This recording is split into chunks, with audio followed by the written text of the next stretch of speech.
يا مساء الفل عليكم يا حلوين، ازيكم؟ كل سنة وانتم طيبين، رمضان كريم عليكم. تعالوا نعمل مع بعض الزبادي للسحور بخطوات سهلة وبسيطة جدا. اول حاجة معايا كيلو من اللبن، رفعناه على النار لحد ما يغلي بالشكل ده. هركنه بقى واسيبه لحد ما يهدى ويكون معايا بدرجة حرارة مناسبة.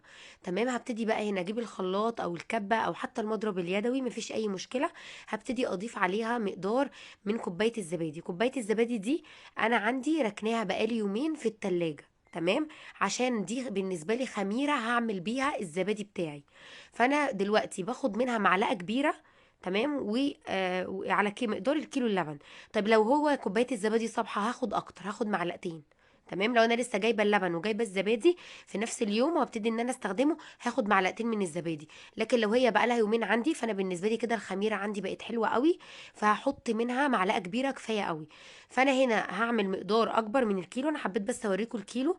باخد وش اللبن اللي هو بيكون عمله اللبن وهو بيهدى، بضربه كمان مع الكميه مع حبه لبن، وبحط المقدار ده وبقلبه كويس جدا. انا هنا هعمل كيلو ونص من الحليب للزبادي. تمام. فالكيلو ونص هياخد ايه؟ هاخد نص علبه كوبايه الزبادي اللي هي الكبيره دي. الزبادي ده انا جايباه عادي من اللبان، واللبن كمان.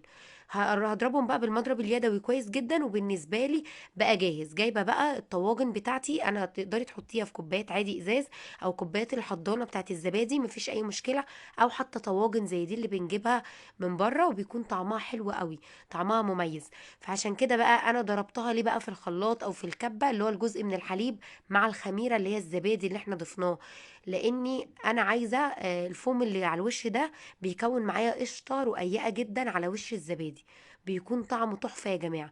انا كده خلاص، يعني حطيت الكميه كلها بتاعت اللبن في الطواجن عندي حجمها متوسط، فخدت معايا كيلو ونص من اللبن. لكن انا زي ما قلت لك مقدار الكيلو لبن بياخد ايه؟ معلقه كبيره من الزبادي. تمام كده. امشي على الخطوات هيطلع معاكي ممتاز. هنا بقى نستخدم الحضانه اللي انا هعمل فيها الزبادي، هستخدم الميكرويف. اول حاجه دفيت الميكرويف لحد ما الارضيه بتاعته بقت دافيه. دفيته تقريبا عشان الجو ساقع، قعدت اعمله دقيقه في دقيقه في دقيقه. خد معايا 3 دقايق عشان ان انا ادفيه كويس. تمام. نقدر كمان يعني ان طبعا بياخد وقت ابسط من كده بكتير واقل من كده بكتير في دقيقه واحده لو الجو حر. لكن عشان الجو ساقع فانا دفيته على 3 مرات وهم 3 دقايق لحد ما الارضيه لقيتها دافيه. نقدر كمان بقى بنفس الكميه دي اللي انا عاملاها، نقدر عادي بمقدار الكيلو بياخد الثمان كوبايات بتوع حضانه الزبادي. الناس يا جماعه اللي عندها حضانه الزبادي، هي عندي حضانه الزبادي اللي هي زهران، تحفه وحلوه جدا جدا. لو عندك استخدميها برضو، مفيش اي مشكله. طبعا انا هنا استخدمت الميكرويف للناس اللي ما عندهاش حضانه، يعني اكيد مش هخليكم تروحوا تجيبوها. نقدر نستخدم الميكرويف بديل حلو قوي بدل الفرن. فانا بالتالي بقى دفيت الميكرويف كويس جدا، وقفلت بعدها عليه الباب. ما فتحتش عليه الباب خالص، يعني انا عملته من بالليل لحد تاني يوم الصبح. يعني من الساعه 12 بالليل انا دخلت الميكرويف. تمام. الساعه 7 ونص الصبح انا طلعته من الميكرويف. نقدر نعمله يعني، قيسي بقى على حسب عدد الساعات. اول ما نلاقيه متماسك بالمنظر ده، طلع معايا متماسك حلو جدا. وطعمه تحفه. عايزه اقول لكم كان بياخد مده اقل من دي بكتير في الصيف، بيبقى على طول وبيخمر على طول ويكون معانا الزبادي. ودي طريقه حلوه قوي وسهله وجميله جدا. تاني حاجة أنا يعني غلفته بالاسترتش بالشكل ده المقدار كله، ودخلتهم في التلاجة. ودلوقتي عايزة أوريكم القوام الناعم التحفة.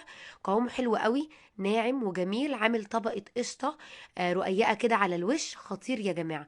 بتمنى ان شاء الله يكون يعجبكم، تعجبكم الطريقة وتجربوها. وانتظروني ان شاء الله فيديو جديد ووصفة جديدة. لو عجبتكم لايك وشير، وكل سنة وانتم طيبين، رمضان كريم. باي باي.